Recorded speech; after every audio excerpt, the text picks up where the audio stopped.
Bonsoir à toutes et à tous, ravi de vous retrouver pour une nouvelle édition de votre journal. Nous sommes le dimanche 15 octobre et voici les dernières actualités de la Principauté. L'Association mondiale des amis de l'enfance fêtait ses 60 ans hier. Nous reviendrons sur cette belle soirée caritative. Dans le même temps se tenait ce samedi soir au marché de la Condamine un concert en l'honneur de Dolce Acqua, petit village italien prochainement jumelé avec Monaco. Puis nous irons rendre visite à nos amis les chats à l'occasion de l'exposition féline internationale qui a une fois de plus attiré beaucoup de visiteurs. Et puis nous terminerons ce journal par un entretien avec le directeur de l'Institut audiovisuel de Monaco, Vincent Vatrican.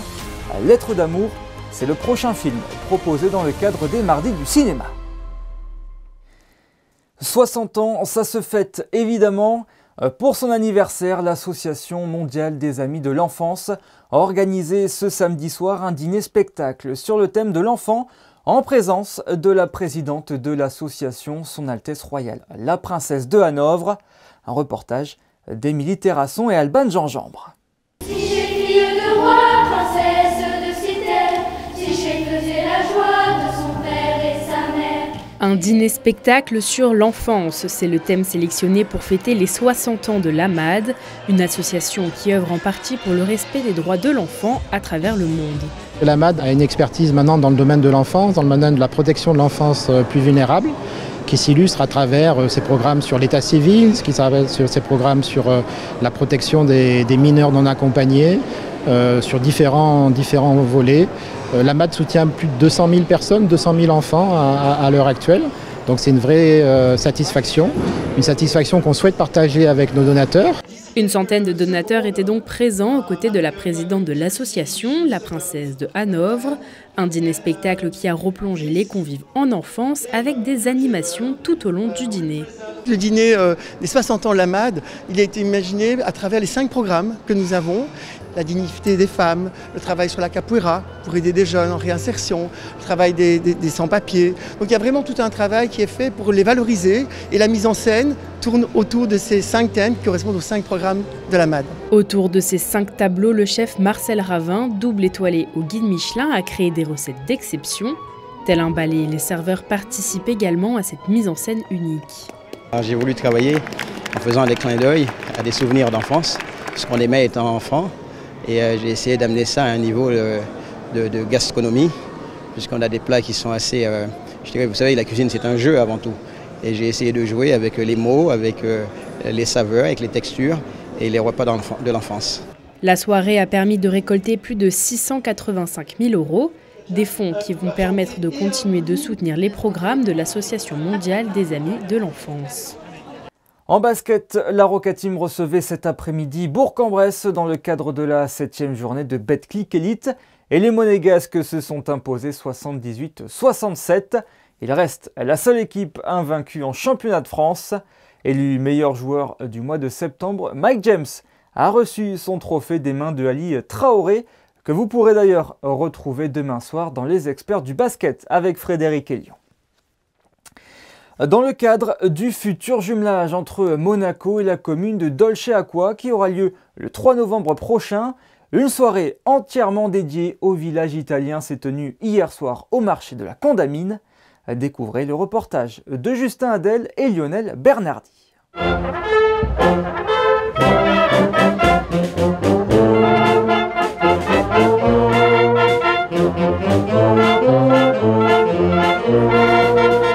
Dès 18 h, la foule est déjà présente.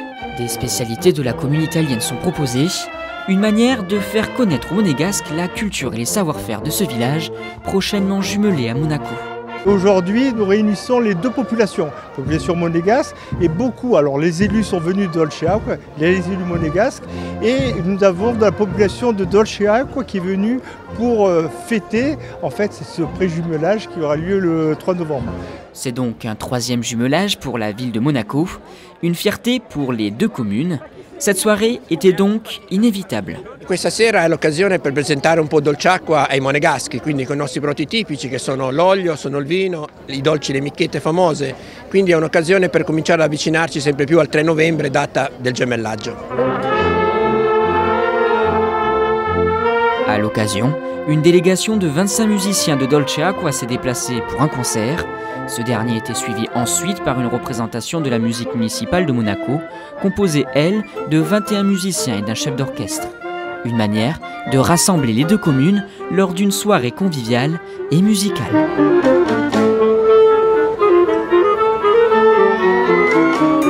À l'espace Léo Ferré ce week-end, c'était la 5e exposition féline de Monaco. Plus de 27 races de chats étaient mises à l'honneur, dont certaines très rares. Émilie Terrasson et Thomas Deus ont eu la chance d'aller leur rendre visite. 193 chats, plus beaux les uns que les autres, étaient présents pour participer à l'exposition féline internationale de Monaco. Parmi les 27 races présentes, toutes ont leur particularité. La race du Maine Coon, ils vont demander d'avoir une certaine hauteur de front et avoir un bon menton. Donc par exemple, si je prends un peu de résine, très légère pour humain, je vais la mettre dessous, ça ne se sent quasiment pas. Je vais faire légèrement coiffer le menton en avant pour le faire bien ressortir. Chaque félin passe devant des juges français mais aussi internationaux. La taille du nez, la forme des yeux, la longueur du chat et autres spécificités sont analysées. Les chats sont jugés suivant le standard de leur race. Donc le matin, ils vont passer individuellement devant un juge. Et cet après-midi, les chats les plus jolis qui ont été sélectionnés ce matin par les juges vont monter sur le podium pour être jugés. Alors il y a 3 catégories, les poils longs, les poils mi-longs et les poils courts. Dans l'exposition, certaines races sont plus rares, comme le Pixie Bob, un chat à la queue courte et au regard le plus sauvage possible. On est seulement 3 éleveurs en France à faire cette race. Il y a peu de représentants de toute façon dans le monde. Donc les lignées de fondation dont elle fait partie sont américaines. Et c'est vrai que ce n'est pas très répandu. C'est pour ça qu'on les sort en exposition de façon à pouvoir le montrer au grand public. À poils courts, frisés ou lisses, l'objectif pour les éleveurs est de remporter des prix. Mais à côté des chats de race, une association qui recueille des chats handicapés a été invitée à l'événement. On s'est dit que c'était une façon aussi que nos petits protégés handicapés apparaissent dans un concours de beauté, dans un concours de race, eux qui ne sont pas de race, qui sont des rescapés de la vie, de la maltraitance. Chaque année, l'association organise 2 salons internationaux félins. Le prochain aura lieu en avril 2024. C'est reconnu depuis bon nombre d'années maintenant, le sport peut être thérapeutique. De ce constat, la Société nautique de Monaco lance un nouveau programme intitulé Aviron Santé. À qui s'adresse-t-il? Comment cela fonctionne? Frédéric Elion et Lionel Bernardi vous éclairent sur le sujet. Un programme innovant et original de remise en forme via l'aviron. Inspiré par une initiative de la Fédération française d'aviron, la Société nautique de Monaco va proposer à partir du 3 novembre le programme Aviron Santé. On est parti de 2 constats. Le premier, c'est qu'à Monaco, malgré la richesse du tissu associatif local, on n'a pas, ou très peu du moins, d'activités physiques adaptées pour les personnes qui sont en souffrance, en maladie longue durée. Et donc le deuxième constat, c'est qu'à la Société nautique, on est convaincu des bienfaits du sport, tant pour le corps que pour l'esprit. Et donc voilà, fort de ces 2 éléments, on s'est dit, il y a vraiment quelque chose à faire, on ne peut pas rester là sans rien proposer pour ces personnes qui en ont vraiment besoin. Le projet a reçu l'aval du Conseil de l'Ordre des médecins. Objectif de ce programme, réservé à un public sédentaire, en perte d'autonomie ou souffrant d'affections longue durée, reprendre le contrôle de son corps, retrouver un mode de vie actif via une pratique adaptée de l'aviron, que ce soit en extérieur ou en intérieur. Parfois ce sont des traitements lourds ou si ils subissent la maladie et ils vont venir chercher dans l'Aviron Santé un programme qui va complètement leur être adapté. Parce que c'est des gens, parfois, ils n'osent pas ouvrir la porte d'une salle de sport pour reprendre un sport, une activité sportive. C'est un peu rédhibitoire parce que les tarifs déjà sont élevés et c'est un peu de sport de masse, donc c'est vraiment pas individualisé. Donc là, dans le programme Aviron Santé, ils auront ce programme, cette attention qu'ils ont besoin au quotidien afin de pouvoir se sentir mieux. 4 créneaux horaires seront proposés par semaine, 2 séances le mercredi et 2 le vendredi pour des groupes de 6 à 10 personnes maximum. Les prérequis, savoir nager, avoir une mobilité suffisante et être déclaré apte à la pratique par son médecin traitant. 2 demi-journées portes ouvertes seront prévues les lundis 23 et jeudi 26 octobre de 14h à 17h. Après le sport, le réconfort, et vous pourrez le trouver au cœur du patio de l'Hôtel de Paris où un restaurant éphémère vient d'ouvrir. Le Taïra Monte Carlo propose une immersion dans la cuisine vénézuélienne. Émilie Terrasson, Clélia Renaud et Hugo Comaza sont allés à la rencontre de la chef Victoria Valenilla. Une cuisine pleine de saveurs, c'est le souhait de ce nouveau restaurant de la Société des Bains de Mer. La carte propose des recettes vénézuéliennes qui prennent racine dans l'histoire de la chef du restaurant. Je suis née et j'ai grandi au Venezuela. Je suis partie du Venezuela quand j'avais 18 ans. Et en fait, j'ai fait toute ma carrière sur Monaco et c'était en tout cas une opportunité pour moi de pouvoir exprimer et montrer un petit peu la cuisine de mes origines. Et la cuisine de mon terroir. Et pouvoir le mettre en avant à Monaco, c'est vraiment une grande opportunité. Après une carrière en France et en principauté, l'envie de cuisiner les saveurs de ses origines est apparue. Elle a adapté les recettes traditionnelles de sa grand-mère et de sa nourrice à son savoir-faire. Il a fallu faire pas mal de recherches dans les bouquins de ma grand-mère et de ma nourrice. Et c'était vraiment un petit peu en fonction de demander et de goûter et d'essayer de retrouver les saveurs en tout cas que j'ai eu l'habitude de manger quand j'étais petite, car ça fait très longtemps que je ne suis pas allée au Venezuela. Et c'est d'autant plus difficile parce qu'on est en train de cuisiner plutôt avec des mémoires et essayer d'avoir vraiment la cuisine de mon enfance. Donc ça n'a pas été un travail facile, mais je pense que ça va être assez réussi. Le Taïra propose donc une expérience culinaire à retrouver dans le patio de l'Hôtel de Paris pendant près d'1 an. Après le sport et le repas, rien de mieux qu'un bon film pour la digestion. Les mardis du cinéma, c'est votre rendez-vous culturel proposé par l'Institut audiovisuel de Monaco. Ce mardi, à 20h, sous le thème « Les sortilèges du temps », c'est Lettres d'amour de Kinuyo Tanaka qui sera projeté.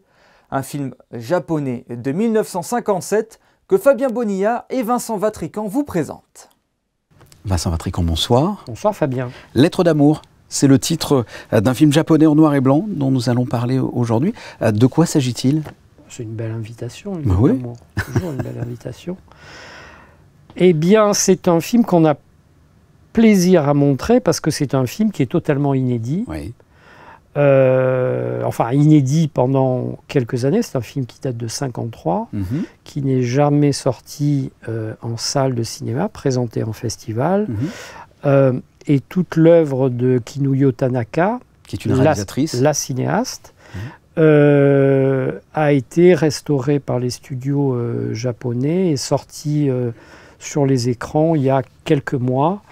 Donc c'est une vraie découverte. Heureusement, le cinéma nous réserve encore de belles surprises. Alors c'est un film qui rentre parfaitement dans la thématique de l'année, Sortilège du temps, parce que c'est l'histoire d'un marin obsédé par une femme qu'il a aimée avant la guerre, donc il y a quelque temps. Ça rentre bien dans la thématique? Oui, alors c'est pour ça qu'on l'a choisi, et également pour une autre raison.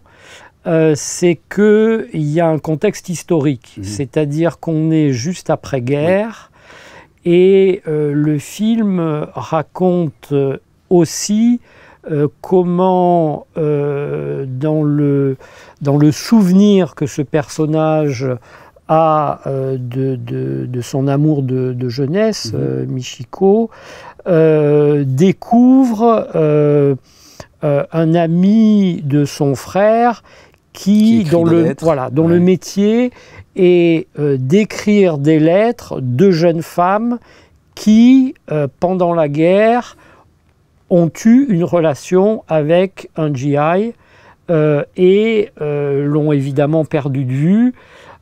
Souvent des femmes de conditions très modestes et qui, par le biais de ces lettres, évidemment, demandent un peu d'assistance et voilà, de l'argent à ces soldats. Donc c'est un fait historique et qui est, je trouve, très bien raconté et qui sert le propos de cette très belle histoire.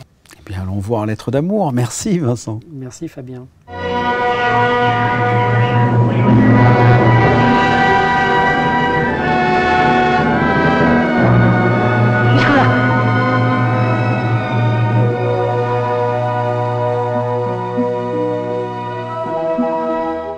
Nous retrouvons à présent Justin Hadel pour un bulletin météo. Justin, bonsoir et j'espère que vous nous annoncez de bonnes nouvelles.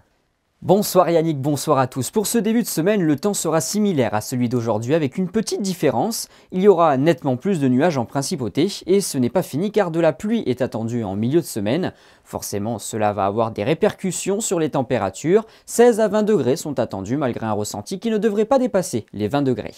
Concernant la température de l'eau, ça bouge un peu, 1 degré de moins pour une température à 22 degrés. Le soleil se lèvera à 7h44 et vous pourrez admirer le coucher de soleil à 18h47.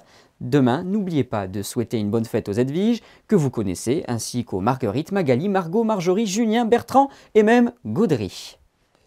Ça fait du monde à fêter tout ça. Merci Justin pour vos précisions. Nous sommes arrivés à la fin de ce journal. Je vous laisse entre de bonnes mains avec Émilie Rousseau à la présentation ce lundi à 19h. Pas de photo de fin le dimanche, mais un flashback. On vous remémore en bref ce qu'il s'est passé les années précédentes autour du 15 octobre. Merci à vous d'être fidèles à Monaco Info. Excellente soirée, à bientôt.